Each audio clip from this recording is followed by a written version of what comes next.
Stop it!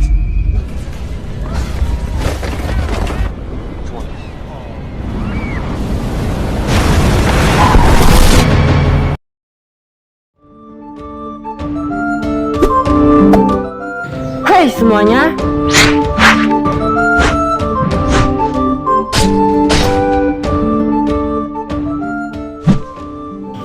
Nah, kali ini saya dapat tugas untuk membahas film yang tentunya tidak kalah action, karena film ini mengisahkan tentang perjuangan untuk survive dari ancaman monster laut yang sangat mempredatorikan terhadap manusia. Namun demikian, keganasannya bukan di laut tetapi di supermarket, dan judul film ini adalah Bait tahun 2012. Ya, dan menjadi pertanyaan besar bagi kalian semua adalah, kalau ia monster laut, lalu kenapa ia di supermarket, dan apakah ia bisa bernafas di darat tanpa air asin? Pertanyaan yang tepat.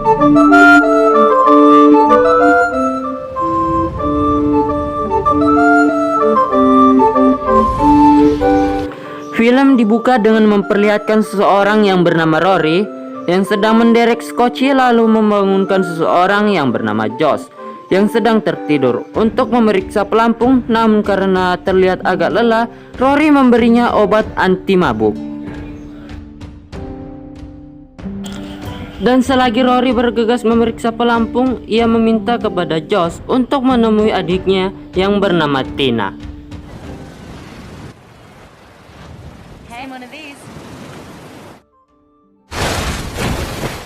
Dan selagi Rory pergi mengecek pelampung, terlihat ada sesuatu yang mengikutinya. Lalu tak lama kemudian,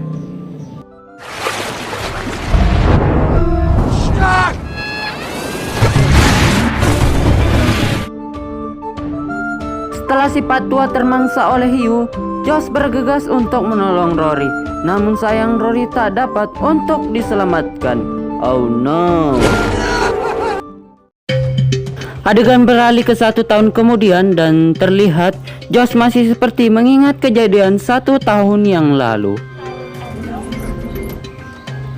Di saat berangkat kerja, terlihat keanehan di sekitarnya, mulai dari guguk yang selalu mengaung dan juga gagak yang menguak yang seperti menandakan akan terjadinya sesuatu. Lalu kejadian apakah itu? Sesampainya Josh, terlihat ada cewek penguntil yang bernama Jamie, dan ketika ingin menguntil kacamata, ia justru ketahuan oleh security. Setelah itu terjadi adegan kejar dikejar tapi santuy, dan di saat sembunyi ia justru bertemu barengan doi yang bernama Ryan.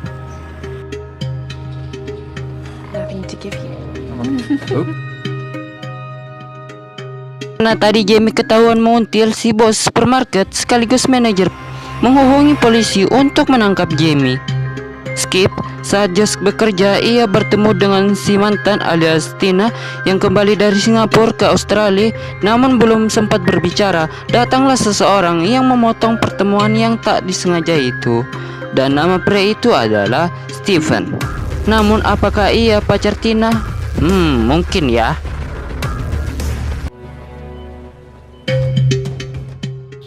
Beralih ke garasi, terlihat ada sepasang pengecerit dan juga 2 orang yang nampak mencurigakan. Namun kira-kira apa yang akan dilakukan? Entahlah, lihat aja nanti. Balik lagi ke Jamie dan sangat ingin diinterogasi. Tidak mengejutkannya kalau ternyata Jamie adalah putri kandung si bapak polisi, dan karena itu Jamie tidak dituduh mencuri. Dan saat di garasi, saat mau pulang, si polisi melihat orang yang mencurigakan tadi, lalu mengikutinya, dan tujuan orang itu adalah untuk merampok si manajer supermarket. Dan saat si manajer ingin memberitahukan uangnya, tiba-tiba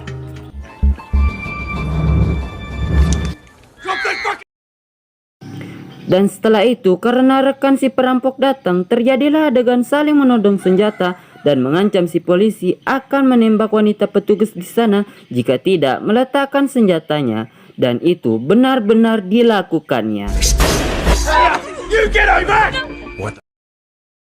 Dan setelah itu ia mengambil tawanan lain, yaitu Tina.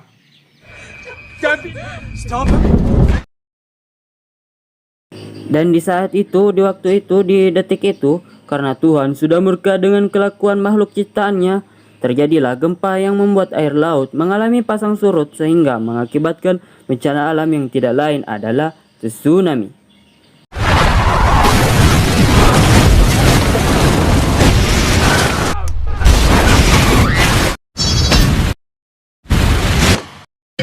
Dan setelah tsunami meluluhlantakkan semua yang ada di film, yang tak terkecuali orang-orang yang berperan penting di dalamnya.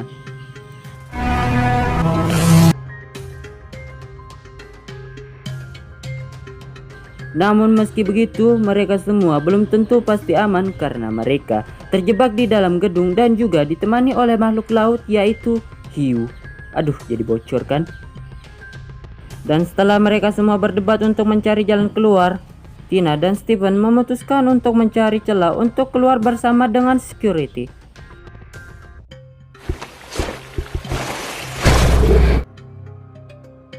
Dan belum sempat mereka kembali, terlihat ada sesuatu yang janggal di permukaan air. Dan itu sudah dapat dipastikan adalah hiu, dan dengan sigap Josh memanggil Tina dan Steven untuk naik dari permukaan air agar tidak menjadi hidangan bagi si hiu laknat. Namun nasib sial bagi si security karena ia harus menjadi santapan lezat bagi si hiu. Kembali ke parkiran terhadap sepasang pengancur yang sedang berdebat karena ingin keluar dari mobilnya yang kedap air. Dan tak lama kemudian datanglah hiu putih yang mengejutkan mereka. No. Oh!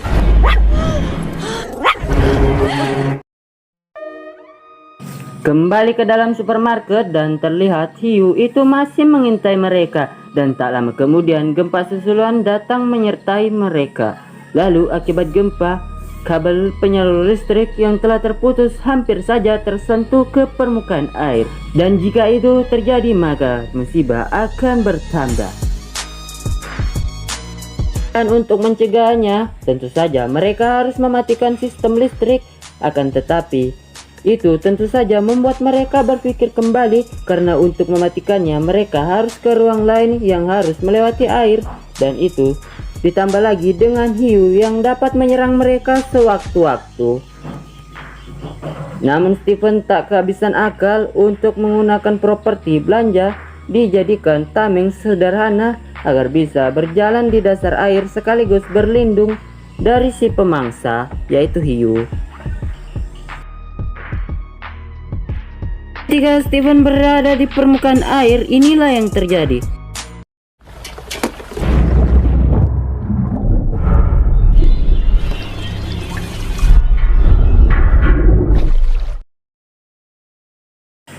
Dan entah apa maksud si hiu saat melihat Steven, bukannya dimangsa tapi malah mencuekinya. Dan positive thinking aja, mungkin si hiu tak selera kepada manusia yang tak satu negara dengannya. Dan saat ruang generator tersisa satu langkah lagi untuk mencapainya, selang nafas yang digunakannya justru tidak mendukung. Dan karena tanggung, Steven melepaskan selang udara oksigen alami yang digunakannya. Dan setelah mematikan generator, ia pun harus mengelakkan nafas terakhirnya.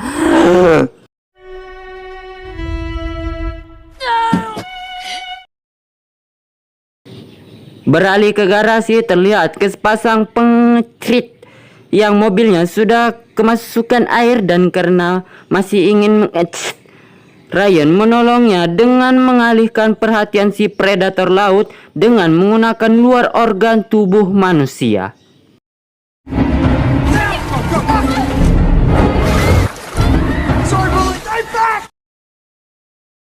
Dan beruntungnya usahanya tak sia-sia, namun tetapi si wanita pecit lebih memilih si anjing daripada Kakashi yang sudah agak expire alias kadaluarsa mulai. Beralih ke dalam supermarket, terlihat Josh beserta bapak perampok melancarkan idenya untuk keluar melalui celah yang entah apa fungsinya, yang jelas saluran itu dapat berguna baginya. Dan karena si manajer tak punya rasa sabar dan peduli selayaknya Sultan Mebebas, ia memutuskan untuk diluan saja. Dan di saat mencapai salurannya, justru ia disambut dengan segerombol serangga yang entah itu kepiting atau laba-laba, sehingga membuatnya panik tak terkontrol. Dan mau tidak mau, si manajer pun harus menjadi mangsa kedua kalinya bagi si predator laut. Balik lagi ke garasi, entah kenapa mengapa, mungkin karena Ryan bosan duduk sendiri melihat si pengencret. Ia mencoba untuk bergelantungan seperti Spider-Man menuju ke pintu, dan mungkin tak kuat melihat si predator yang selalu setia menunggunya, sehingga membuatnya terjatuh. Namun bukan nasib sial baginya, karena ia tawakal. Justru yang menjadi santapan ialah si lelaki pengecret. Mampus, makanya jangan eksekusi bebas kau. Bolak-balik lagi ke dalam supermarket, dan agar mereka tak menjadi santapan sang predator laut, mereka mencari cara untuk mengait-nya dengan rak belanja. Dan untuk mengambil pengait, tentu salah satu dari mereka harus mengambil pengait dengan memberanikan diri dari si predator, dan yang melakukannya adalah Jamie. What?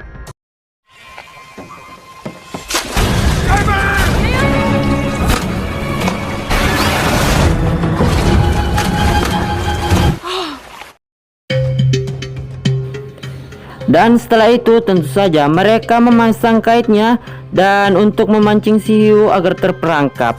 Namun karena si hiu adalah sang predator laut, tentu saja ia tak memakan umpannya karena yang lebih nikmat memangsa yang hidup. Karena itu kawanan perampok ingin menjadikan wanita petugas sebagai umpannya. Namun naas baginya, dengan sigap kawannya alias Doyle menusuknya dari belakang sampai tembus, dan justru itu ialah yang menjadi umpan.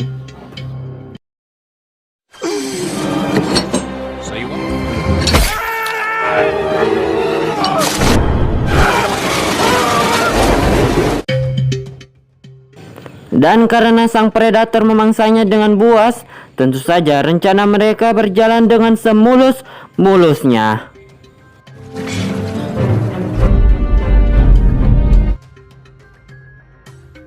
Balik lagi ke garasi, dan di saat Ryan dan wanita pengecret mulai putus asa, tiba-tiba muncullah si anjing, dan itu menjadi petanda baginya untuk kembali percaya diri.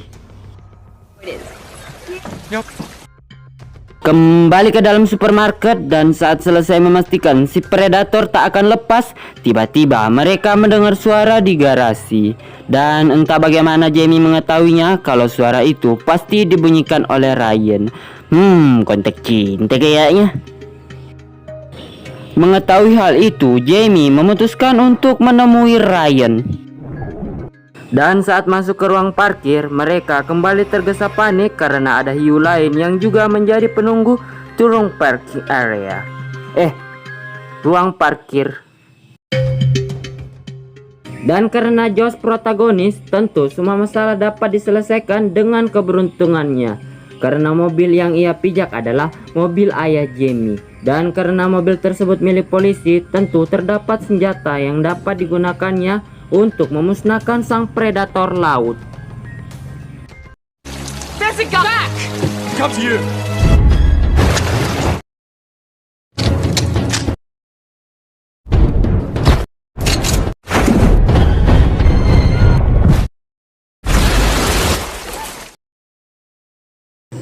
Dan setelahnya tentu saja mereka menuju mencari cara keluar dari gedung market yang terendam air itu.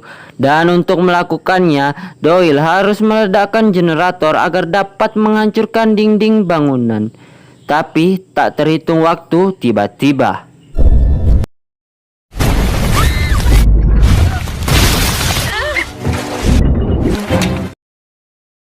terjadilah gempa susulan sehingga membuat si predator yang tadinya terpengait tak bisa kemana-mana kini sudah lepas, dan itu tandanya mereka kembali was-was. Tapi tak perlu waktu lama, terjadilah aksi epik yang tak bisa ditampilkan secara keseluruhan agar supaya tidak terkena klaim hak cipta.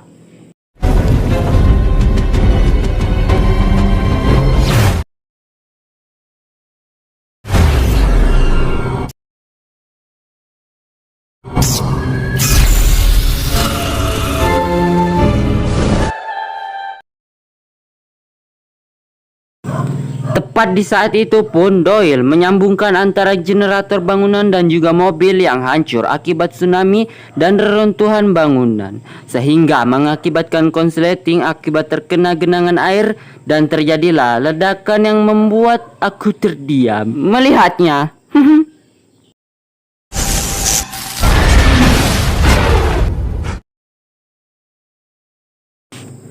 Setelah itu pun mereka semua keluar dan melihat kekuasaan Tuhan yang meluluhlantakkan sekitar mereka dengan hanya waktu sekejap. Dan itulah bukti kekuasaan Sang Pencipta.